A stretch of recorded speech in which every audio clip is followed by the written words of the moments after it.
ট্রেনের ধাক্কায় মৃত্যু হলো এক বন্য দাতাল হাতির। ঘটনাটি ঘটে তেলিয়ামুড়া মহকুমার অন্তর্গত ডিএম পাড়া রেল লাইন সংলগ্ন এলাকায়।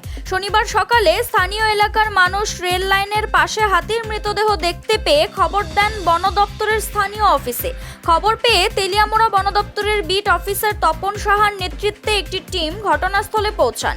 এই প্রসঙ্গে তেলিয়ামুড়া বন দপ্তরের বিট অফিসার তপন সাহা সংবাদ মাধ্যমকে জানান, প্রাথমিক অনুমান শুক্রবার গভীর রাতে নতুবা শনিবার ভোর রাতে রেলের ধাক্কায় মৃত্যু হয়েছে হাতিটির। তবে হাতির মৃতদেহ পড়ে থাকলেও দাঁত উধাও।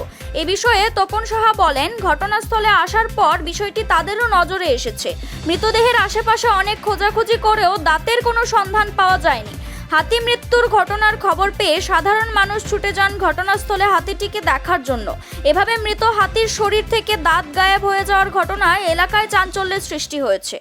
রানীপুর কোপারেটিভ এলাকার ডিএমপাড়া স্কুল সংলগ্ন রেল রাস্তার পাশে আমাদের কাছে একটা খবর আয়ে এখানে হাতি পড়ে রয়েছে। তারপর আমরা আইসি দেখলাম হাতিরা পড়ে রয়েছে, ঠিকই মারা গেছে। এটা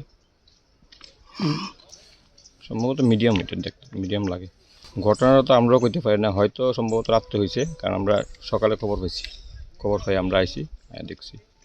ওখানে আশেপাশে দল আছে, আমরা শব্দ পাইছি আশেপাশে আছে, দেখছি না ঠিক। জঙ্গলে আছে ওখানে 5-6টা তো থাকবোই।